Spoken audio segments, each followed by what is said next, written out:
Hello, and welcome to Spirit Among Us.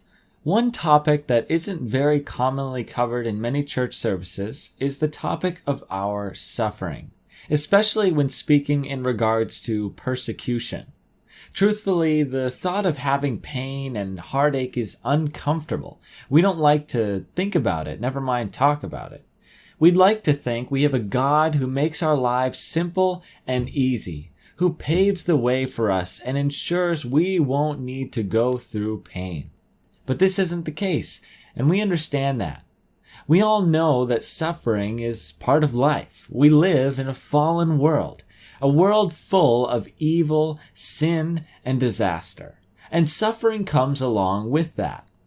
But our suffering is not just random. As difficult as it may be to understand or accept this, God actually gives us suffering. Let's take a look at Philippians chapter 1, verses 29 through 30.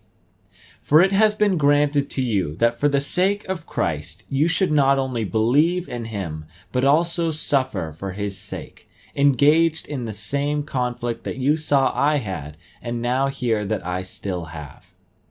In speaking to the church at Philippi, Paul was acknowledging their current suffering and persecution. They were standing firm in the gospel of Jesus without wavering, and as a result, they were being attacked, beaten, and persecuted. And in regards to this, Paul actually assures them that this too is from God.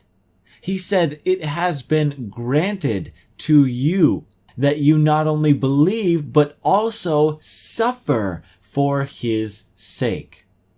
Now, who is granting this suffering to the church and the people in Philippi? Who is giving them this pain and causing these people to be persecuted? It's not just the people that are persecuting the church. It's actually God himself. Now, that may sound strange to you. Why would God want to make his own people suffer? I mean, aren't we his children? Aren't we his chosen ones, the ones who have been made holy and blameless in Christ? We're co-heirs with him. Why would he make his own people suffer? Why would he give them persecution? You see, this isn't just saying that God simply allowed it to happen. He didn't stand idly by and let the church be persecuted. He actually purposed and ordained their persecution. So why would God do that? Well, we know that God works all things together for the good of his people.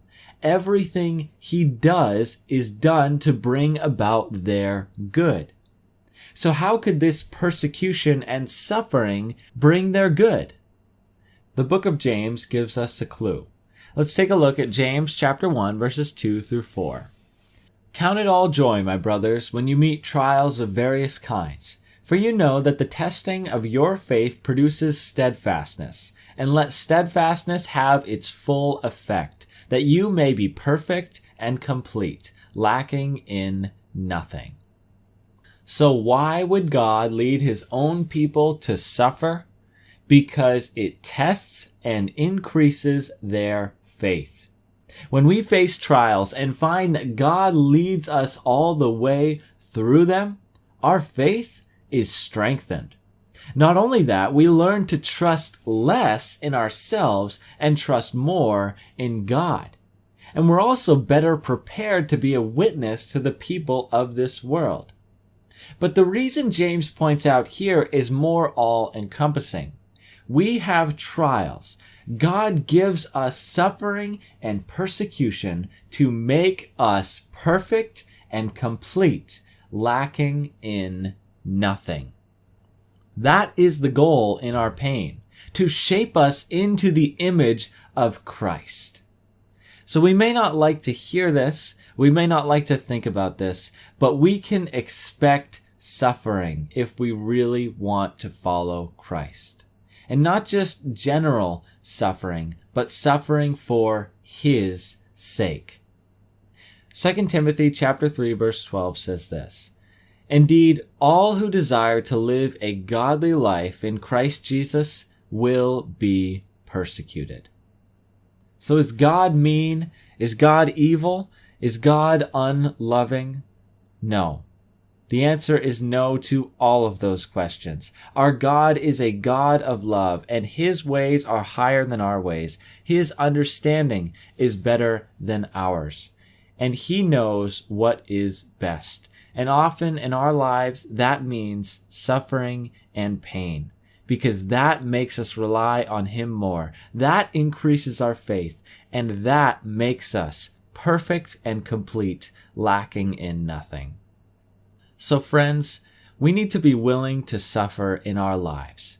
We won't always understand why things happen the way they do, but we can always trust that our whole lives are in the almighty hands of God, and we have His promise to work all things for our good.